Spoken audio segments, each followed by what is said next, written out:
So do any of you remember those Mickey Mouse cartoons from the 1930s? The ones that were just put out on DVD a few years ago? Well, I hear there was one that was unreleased to even the most avid classic Disney fans. According to sources, it's nothing special. It's just a continuous loop, like Flintstones, of Mickey walking past 6 buildings that goes on for 2 or 3 minutes before fading out.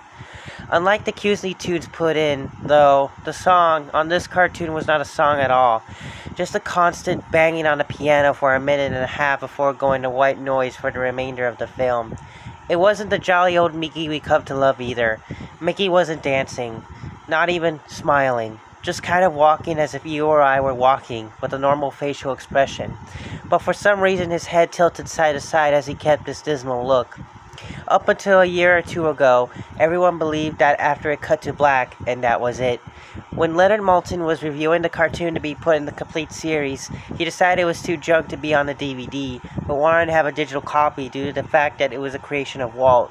When he had a digitized version up on his computer to look at the file, he noticed something. The cartoon was actually 9 minutes and 4 seconds long.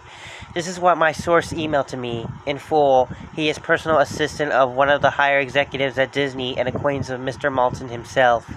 After it cut to black, it stayed like that until the 6th minute before going back into Mickey walking. The sound was different this time. It was a murmur. It wasn't a language, but more like a gurgled cry. As the noise got more indistinguishable and loud over the next minute, the picture began to get weird. The sidewalk started to go in directions that seemed impossible based on the physics of Mickey's walking, and the dismal face of the mouse was slowly curling into a smirk. On the 7th minute, the murmur turned into a blood-curdling scream, the kind of scream painful to hear, and the picture was getting more obscure. Colors were happening that shouldn't have been possible at the time. Mickey's face began to fall apart.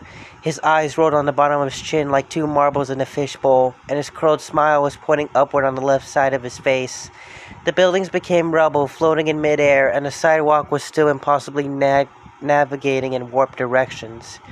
A few seemed inconceivable with what we, as humans, know about direction. Mr. Maltin got disturbed and left the room, sending an employee to finish the video and take notes of everything happening up until the last second, and afterward immediately stored the disc of the cartoon into the vault. This distorted screaming lasted until 8 minutes and a few seconds in, and then it abruptly cuts to the Mickey Mouse face at the credits at the end of every video, with what sounded like a broken music box playing in the background. This happened for about 30 seconds, and whatever was in that remaining 30 seconds, I haven't been able to get a silver of information about.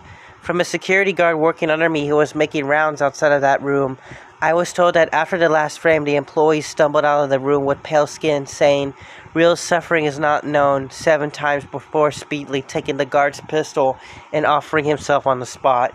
The thing I could get out of Leonard Maltin was that the last frame was a piece of Russian text that roughly said, "The sights of hell bring its viewers back in."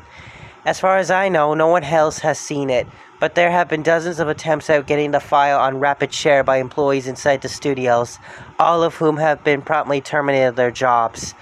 Whether it got online or is not up for debate, but if rumors serve me right, it's online somewhere under Suicidemouse.avi.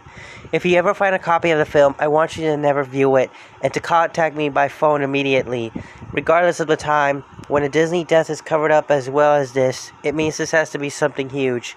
Get back at me, TR.